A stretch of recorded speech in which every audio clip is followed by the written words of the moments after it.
네, 안녕하십니까. 캐디 선생, 배 선생입니다. 자, 오늘은 골프장과 좀 친해질 수 있는 그런 교육을 한번 해볼까 합니다. 자, 이 말이 무슨 말이냐면은, 신입 여러분들이 이제 홀 맵지를 받으실 거고, 그 홀 맵지를 외웁니다. 그 홀 맵지를 외우면서 티인 구역에 올라갔을 때 홀 멘트들도 외우게 됩니다. 자, 예를 들어서 홀 멘트 있죠? 뭐 360m 파포홀입니다. 좌측 해저드, 우측 오비입니다. 페어웨이 좌측 공략하시면 됩니다. 이런 홀 멘트를 외우실 건데, 단순히 그냥 외우기만 해서는 안 된다라는 거예요. 그러면은 홀 맵지를 외우는데도 한계가 분명히 발생할 겁니다. 그러니까 이해를 하지 않고 그냥 막 무작정 외우기만 한다. 그러면 실전에서 적용할 수도 없어요. 그냥 외운 걸 바탕으로 고객님들한테 설명만 할 뿐이지 이게 왜 그런지에 대해서는 모르면은 실전에서 적용하기가 너무 어려워집니다. 그냥 예를 들어 그겁니다. 뭐 예를 들어 좌측이 오비, 우측이 해저드다. 왜 좌측이 오비일까? 왜 우측이 해저드일까에 대한 고민을 안 해보시잖아요. 그죠? 그리고 왜 페어웨이 좌측으로 공략을 해야 되지? 라는 고민을 안 하셨을 겁니다. 분명히 신입 여러분들은. 왜냐하면 저도 신입 때 그냥 무작정 외우기만 했어요. 그래서 27개의 홀을 외우려고 하니 머리가 터져 나갈 것만 같았어요. 멘트만 외우기도 너무 벅찼다 이거죠. 그러니까는 저도 신입 때 골프에 대해서 전혀 몰랐고 골프랑 친하지 않았기 때문에 그냥 무작정 외우기만 했습니다. 그렇게 하니까는 좀 더뎠다. 속도가 좀 더디더라. 실력이 느는데 속도가 좀 더디더라. 이런 걸 느꼈고, 그리고 이해를 하면서 외우기 시작하니까는 좀 더 쉽게 적용을 할 수 있더라.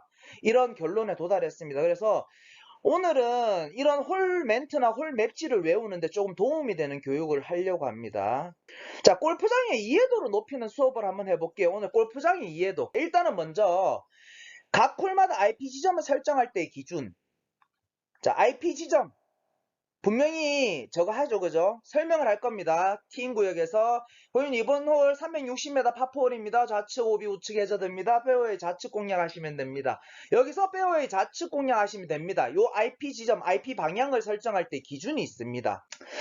자, 일단은 프로골퍼와 아마추어 골퍼의 기준이 다릅니다. 프로골퍼는 다음 샷을 염두에 두고 어느 지점으로 공략할 것인지 설정을 한다는 거예요. 그러니까는 다음 샷. 그러니까는 예를 들어서 드라이버를 딱 칠 때 세컨에서 내가 치기 좋은 위치인지 아닌지를 파악해서 그 치기 좋은 위치로 보내기 위해서 이 드라이버 샷을 한다라는 소리예요. 그러니까는 다음 샷의 방해 요인이 최대한 적은 곳, 치기 편한 곳으로 공략한다. 자, 이 말이 무슨 말이냐면은, 자, 여기서 방해 요인이란 다음 목표 지점까지 시야 확보가 되는지, 또는 그린 앞에 벙커가 영향을 주는 핀 위치인지, 또는 자연 인공 구조물에서 목표 방향에 방해가 되는 위치에 있는지 등등을 고려해서 다음 샷을 최대한 편하게 치기 위해서 그쪽 방향, 그쪽 지점으로 공략을 한다. 이게 프로 골프의 기준이라고 보시면 됩니다. 자, 그러면 아마추어 골프의 기준은 뭘까요? 자, 아마추어 골프의 기준은 지금 치는 샷이 살 확률이 높은 지점을 IP 방향으로 설정하는 경향이 굉장히 높습니다. 자, 예를 들어서 언덕 쪽으로 공략하는 것이 언덕을 맞고 내려와서 살 확률이 높기 때문에 낭떠러지 쪽으로 공략하는 것보다는 저 산 쪽, 언덕 쪽을 공략한다. 그래서 IP 방향을 산 쪽 방향으로 설정한다. 이렇게 보시면 되는 거죠. 자, 그래서 이 프로 아마추어의 IP 설정하는 거를 그냥 극단적으로 예를 한번 드려볼게요. 자, 프로는 이제 블루티나 뭐 블랙티 여기서 아마 칠 겁니다. 그죠? 그랬을 때 이 홀은 자, 이렇게 공략하고 이렇게 공략했을 때 총거리. 자, 블루티 기준으로 380m. 480m입니다. 그래서 요 IP 지점에서 한 150m가 남으니까 요 IP 지점까지가 230m 정도 된다고 보면 되겠죠. 여기서 요까지가 230m. 그리고 나머지가 150m. 이렇게 해서 두 개 합쳐서 380m인 파포홀이라고 볼게요. 그랬을 때 프로들은 이 생각을 해요. 자, 요쪽이 산이고 요쪽이 낭떠러지입니다. 그랬을 때, 이 샷을 가운데로 공략했을 때, 시야가 확보가 되겠구나. 그린 방향으로 칠 시야가 확보되겠구나. 너무 최단거리로 이쪽 산 방향으로 공략해서는 안 되겠다. 그래서, 230, 40m로 가운데로 공략하고, 그 다음 샷을 노려야겠다. 이런 생각을 한다라는 거죠, 프로들은. 하지만 아마추어들은 여기 화이트에서 뭐 350m 파포홀이라 치면은, 요 우도그렉이네. 우도그렉이니까 산 쪽으로 그냥 무작정 공략을 하고 보는 거예요. 왜? 최대한 짧게 낮게 하기 위해서 또는 산 맞고 내려올 확률이 많기 때문에 살 확률이 높기 때문에 이쪽 방향으로 공략을 한다라는 거죠. 그러면은 이쪽 방향으로 공략했을 때 어떤 상황이 연출되느냐? 약간 짧아서 요 벙커에 빠졌다고 생각을 해볼게요. 요 벙커에 빠졌을 때 산이기 때문에 이 그린이 보이지가 않아요. 목표 지점이 보이지 않기 때문에 이쪽으로 공략했을 때 미스샷이 났을 때 여기서 목표 지점이 보이지 않는다. 블라인드가 된다. 이런 상황을 염두에 두지 않고 그냥 무작정 산 쪽으로 치면 안전해. 또는 최단 거리로 쳐서 최대한 짧게 거리를 남길 거야 라는 마인드로 이쪽 방향으로 공략을 한다라는 거죠. 아마추어들은. 근데 프로들은 그 다음 샷. 일단 시야 확보가 되네. 또는 여기 나무 같은 게 있잖아요. 예를 들어서 여기 나무가 있어서 이게 넘겨쳐야 되는 샷이면 좀 더 오른쪽으로 공략을 할 겁니다. 이 나무가 걸리지 않는 선에서. 그리고 예를 들어서 여기에 벙커가 있다라고 치면은 예를 들어서 우측으로 공략했을 때 이 벙커를 넘겨서 그린에 온시켜야 되기 때문에 오히려 왼쪽으로 더 공략을 하는 거죠. 그래야지만 거리가 많이 남더라도 방해 요소를 최소한으로 줄여서 그 다음 샷을 편하게 하기 위해서. 프로들은 이게 머릿속으로 다 있다라는 겁니다. 하지만 아마추어 골퍼들은 일단은 당장에 이 샷이 살기 위해서 가장 안전한 방향으로 공략하는 게 IP 지점, IP 방향이다. 이렇게 생각을 하시면 되는 겁니다. 자, 그래서 거의 대부분 아마추어 골퍼들을 만나서 라운딩을 합니다. 저희는 프로와 만날 확률은 1년에 한두 번 될까 말까예요. 그러니까 제가 말하는 프로는 이제 TV에 나오는 프로들을 말하겠죠. 그죠? 그리고 아예 못 만날 수도 있어요. 캐디 생활을 하면서 그렇게 잘 치는 프로들을 거의 못 만날 확률도 많습니다. 그래서 거의 대부분 아마추어 골퍼와 라운딩을 한다라고 보시면 돼요. 그래서 거의 모든 골프장에서는 홀 설명을 아마추어 골퍼의 기준에 맞춰서 홀 설명을 외우게 합니다. 그래서 거의 대부분 이제 산 쪽 방향으로 공략을 하게끔 그렇게 그 IP 지점이나 IP 방향 설정을 그렇게 홀 멘트를 외우게 한다라는 거죠. 자, 그래서 우리나라의 대부분의 골프장은 산을 깎아서 만들기 때문에 좌우 기준으로 한쪽이 산이면 반대쪽은 낭떠러질 확률이 많다. 이게 무슨 말이냐면은 자, 이렇게 산이 있겠죠. 그럼 우리나라는 여기에 이렇게 깎아서 여기에다가 골프장을 만든다라는 거예요. 그래서 한쪽이 낭떠러지면은 한쪽은 산일 확률이 많은 겁니다. 언덕일 확률이 많은 거예요. 자, 이렇게 그냥 간단하게 생각을 하시면 됩니다. 따라서 거의 대부분 홀 설명에서 IP 방향은 산 쪽 방향으로 설명을 하는 경우가 많다. 왜? 우리는 아마추어 골퍼를 만날 확률이 가장 많기 때문에 그 아마추어의 골퍼의 원하는 방향을 설정을 해줘야 된다라는 거죠. 그 말은 뭐냐? 그냥 안전한 방향으로 공략할 수 있게 IP 방향을 지정을 해주면 된다라는 거예요. 그래서 예를 들어서 골프장에서 이제 뭐 360m 파포홀입니다. 좌측 오비 우측 해저드입니다. 페어웨이 좌측으로 공략하시면 됩니다. 이 말은 왼쪽이 산이구나 하는 걸 어렴풋이 이해를 할 수 있겠죠. 그죠? 자, 예를 들어서 왼쪽이 산이면 페어웨이 좌측 공략, 오른쪽이 산이면 페어웨이 우측 공략하라. 이 설명을 이렇게 한다라는 거예요. 아마추어 골퍼를 기준으로.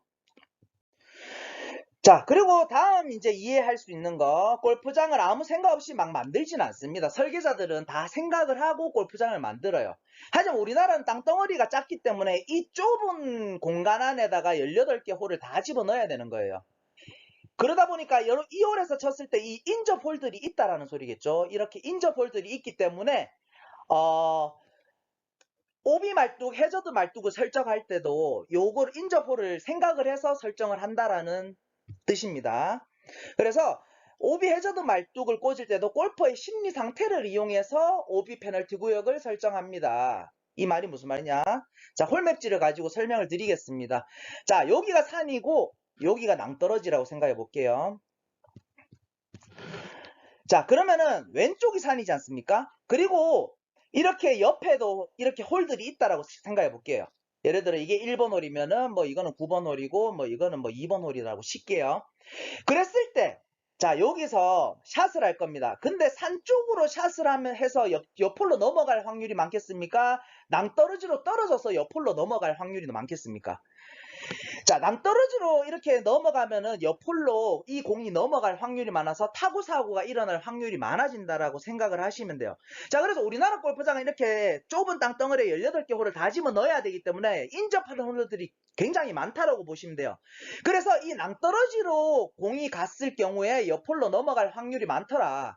그래서 타구 사고가 일어날 확률도 많더라. 그래서 이쪽으로 공략을 하지 않게끔 하기 위해서 여기에는 오비 말뚝을 설치합니다. 낭떠러지 쪽에 보통 오비 말뚝을 설치해요. 그리고 이 산 쪽으로 가도 웬만하면 이 산을 넘어서 옆으로 갈 확률이 적기 때문에 이쪽을 해저드 말뚝으로 이렇게 설치합니다. 빨간색 말뚝으로. 자, 이게 무슨 말이냐? 좀 전에 설명했던 골퍼의 심리 상태를 이용해서 오비 말뚝, 해저드 말뚝을 이렇게 설치를 한다라는 거예요. 자, 그러면은 요 왼쪽이 산이기 때문에, 그리고 또 해저드이기 때문에 골퍼는 오비가 나는 게 그 스코어에 유리하겠어요? 해저드 나는 게 스코어에 유리하겠습니까? 해저드 나는 게 스코어에 훨씬 유리하겠죠. 왜냐하면 해저드 빠지면은 그 자리에 가서 1벌타를 맞지만 오비가 나면은 1벌타를 맞고 제자리에서 쳐야 되기 때문에 거의 한타 차이가 난다라고 보시면 됩니다. 그래서 골퍼들도 마찬가지. 산 쪽은 어느 정도 산을 맞고 내려와서 볼이 살 확률도 있고, 그리고 고맙게도 해저드 말뚝이 꽂혀있네. 그래서 왼쪽으로, 이 홀 같은 경우에는 산 쪽인 왼쪽, 산 쪽이고 해저드 방향 쪽인 왼쪽으로 공략할 확률이 많게 하기 위해서 왼쪽을 해저드, 그리고 오른쪽을 오비 말뚝으로 이렇게 꽂아 놓는 경우가 많다라는 겁니다. 골퍼의 심리 상태. 오비 나기 싫어. 나는 죽더라도 왼쪽 그래 해저드 방향으로 죽고 싶어. 이거를 이용해서 이렇게 말뚝을 설정을 한다라는 거죠. 자, 무슨 말인지 이해 가셨죠? 자, 그 다음 설명드릴 내용은 캐디들이 클럽 서브하기 쉽다고 느끼는 홀.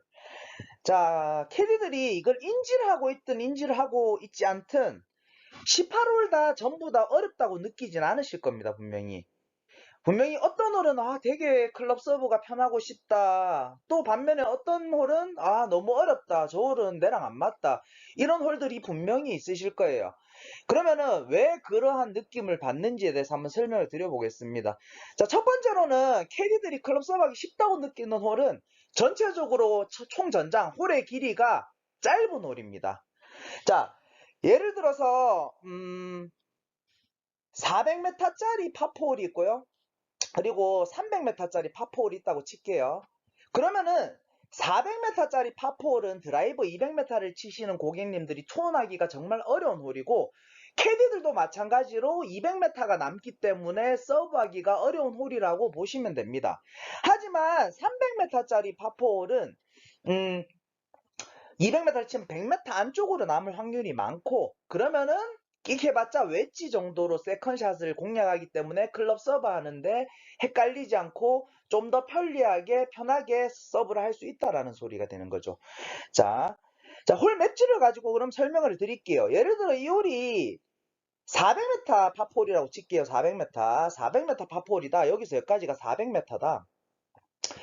그러면은 200m를 치면 절반인 여기 떨어지고 남는 거리도 200m가 남는다라는 소리겠죠. 자, 이랬을 때 이 200m가 남으면은 이 손님이 투혼을 하면은 그 다음에 캐디가 어프로치 서브를 할 필요도 없고 그냥 그린 플레이를 하고 빠지면 되지만, 200m가 남았다는 소리는 일반 아마추어 골퍼들이 투혼을 할 확률이 떨어지는 홀이다라는 소리가 되는 겁니다. 반대로 여기가 300m짜리 파4홀이라고 치면은 절반을 이상을 치겠죠. 드라이버를 300m만 한 요 정도에 떨어질 겁니다. 그러면 남는 거리 100m. 100m는 어차피 52도나 피칭 웨지 정도의 클럽을 사용할 겁니다. 남자 골프 기준으로. 그러면은 피칭 52도 정도 들였으면은 거의 그린 근처까지는 도달할 수 있기 때문에 여기서부터 어프로치 플레이가 됐든 그린의 퍼터 플레이가 됐든 그린 주변에서 동선을 짜서 클럽 서브를 하면은 쉽게 이 홀을 벗어날 수가 있게 되는 겁니다. 자, 무슨 말인지 이해가셨죠? 그래서 짧은 홀일수록 캐디들은 서브하기가 편해진다 이렇게 생각을 하시면 돼요. 왜? 어차피 그 세컨샷에서 쳐야 될 공이 쳐야 될 클럽이 피칭 웨지 이하로 떨어지기 때문에 어차피 3개 중에 하나 칠 거기 때문에 많은 고민 없이 클럽 서브를 할 수 있다 이렇게 보시면 되는 겁니다. 자, 그러면 두 번째로 쉽다고 느끼는 이유 중에 하나가 그 요인 중에 하나가 전체적으로 일반 구역의 폭이 좁은 홀. 자, 이게 무슨 말이냐면요. 자, 이것도 홀 맵지를 가지고 설명을 드리겠습니다. 자, 카트 도로가 이렇게 가겠죠. 자, 이게 카트 도로입니다. 자, 예를 들어 이 폭이 이만큼 있다고 칠게요. 이만큼. 그래서 여기서부터 여기까지 폭이 거의 70m다. 그러면 이 랜딩 지점에서 이 70m인데 공이 오른쪽으로 이렇게 갔어요. 공이 오른쪽에 가서 여기에 떨어졌다. 그러면 카트를 여기에 정차하고 이 공이 보이지 않을 확률이 훨씬 많다는 거예요. 언줄레이션이나 매너에 의해서 이 공이 푹 꺼진 땅에 떨어져 있으면 보이지 않을 확률이 많습니다. 하지만 페어웨이 폭이 이렇게 절반인 뭐 예를 들어 30m에서 40m 엄청 좁은 페어웨이 폭을 가지고 있으면 공이 여기에 살아있으면 이 공들이 페어웨이에서 공 4개가 다 보일 확률이 많다라는 거예요. 그래서 카트에서 움직임 동선도 여기서 여기까지만 움직이면 되지만 70m나 되는 이 넓은 폭에서는 이까지 왔다 갔다 거려야 되기 때문에 동선도 훨씬 더 길어지고 폭이 좁은 홀에 비해서 동선도 길어지고 이렇게 되는 겁니다. 그래서 캐디들은 웬만하면 폭이 좁은 것을 선호해요. 왜냐하면 카트에서 거의 움직이지 않고 공을 다 보고 거리를 불러주고 클럽 서브가 요 안에서만 이루어지기 때문에 많이 움직일 필요도 없게 되기 때문에. 근데 이렇게 생각하는 캐디분들도 있어요. 아, 많이 안 움직이니까 좋네라고만 생각하시는 캐디분들이 있는데 왜 이 좁은 데서 플레이가 이루어지는 게 유리하냐 하면은 동선을 짜기가 그만큼 편안해지기 때문이에요. 그러니까 좁아서 움직이지 않아서가 아닙니다. 절대로. 볼 4개를 보더라도 클럽 서브를 이 동선에 맞춰서 다 하긴 해야 됩니다. 근데 신입 여러분들은 좁으면은 공 다 보이고 거리 불러줬으니까 끝. 나 안 움직일래. 손님 불러서 이거 채 갖다 주게 가게 해야지. 이렇게 하면 안 된다라는 거예요. 이게 경력과 신입의 진짜 큰 차이라고 보시면 돼요. 그래서 페어웨이 폭이 좁으면 그만큼 클럽 서브 하는데 유리해진다. 동선이 짧아지기 때문에 이 손님 갖다 주면서 갔다 4명을 다 클럽을 뿌리고 다시 돌아와도 시간이 그렇게 얼마 걸리지 않기 때문에 카트 옆에서 공을 볼 수 있는 여유적인 시간이 생긴다. 이렇게 보시면 되는 겁니다. 자, 그리고 세 번째, 언줄레이션이 적은 홀. 뭐 페어웨이가 폭이 넓든 적든 언줄레이션이 없이 평평한 페어웨이를 가지고 있는 홀이라면은 카트 도로에서 예를 들어서 이만큼 넓어도 카트 도로에서 푹 꺼진 집안이 없기 때문에 공이 다 보일 겁니다. 아무리 넓어도. 이런 홀도 마찬가지로 카트 안에서 다 해결이 될 수 있는 클럽 서브를 할 수 있다라는 거죠. 볼이 도망가지 않고 숨어있지 않고 내 눈에 다 보이기 때문에 저 공 위치에서 몇 메타 남았는지를 고객님들한테 바로바로 전달을 해드릴 수 있으니까요. 자, 그래서 결론은 이겁니다. 캐디들이 클럽 서브를 하기 쉽다고 느끼는 홀, 뭐 장황하게 이렇게 설명을 드렸지만 카트에서 공 위치가 눈으로 파악이 되는 홀이 서브하기 편하다고 느껴져요. 무슨 말인지 이해가셨죠? 그래서 이게 결론입니다. 이 카트에서 공 위치가 눈으로 파악되는 홀, 요런 홀은 본인이 인지를 하든 인지를 하지 않든 좀 쉽게 느껴진다라는 거죠. 자, 그리고 이제 다음으로 카트 도로 IP 방향의 상관관계에 대해서 한번 설명을 드려볼게요. 방금 IP 방향이 카트 도로 쪽이라면 공들이 카트 주변에 형성이 있을 확률이 높기 때문에 세컨 지점에 도착했을 때는 움직이는 동선이 짧아져서 수월한 클럽 서브가 가능해진다. 이 말이 아까 페어웨이 폭이 좁아서 여기서 여기까지만 움직이면 돼. 그래서 캐디들이 이 홀은 되게 클럽 서브하기 편하게 느껴져. 이거랑 거의 일맥상통하는 내용이라고 보시면 돼요. 자, 예를 들어서 이쪽이 산이다. 그리고 여기가 낭떠러지다. 자, 그래서 이쪽으로 공략을 했어요. 자, 산 쪽으로 공략을 하겠죠. 그리고 카트 도로가 예를 들어서 여기에 있다고 칩시다. 여기. 카트 도로가 왼쪽에 이렇게 나 있어서 산 쪽 방향으로 공략해라. 그래서 이쪽으로 탁탁탁탁 공략해서 공이 이쪽에 다 모여 있었어요. 그러면은 당연히 세컨 지점에 카트를 딱 세우면 공이 이 근처에 다 있기 때문에 동선이 짧아질 수밖에 없다. 그래서 이런 홀들이 조금 더 클럽 서브를 편리하게 할 수 있다. 이렇게 생각을 하시면 되는 거예요. 자, 그래서 결론은 산 쪽에 카트 도로가 있는 홀이 클럽 서브하기 편한 홀이다가 결론입니다. 결국은. 물론 뭐 여러 가지 요인에 의해서 벙커가 있고 해저드가 있어서 산 쪽이 아닌 반대 방향으로 공략을 해야 된다. 이런 홀들도 물론 있어요. 드물지만 있긴 있어요. 하지만 웬만하게 그냥 무난하게 생긴 홀에서 왼쪽이 산이고 오른쪽이 낭떠러지다 하면 웬만하면 왼쪽으로 공략을 한다. 이렇게 보시면 돼요. 근데 그 왼쪽에 카트 도로까지 있네. 그러면 훨씬 더 클럽 서브를 하기 편해진다.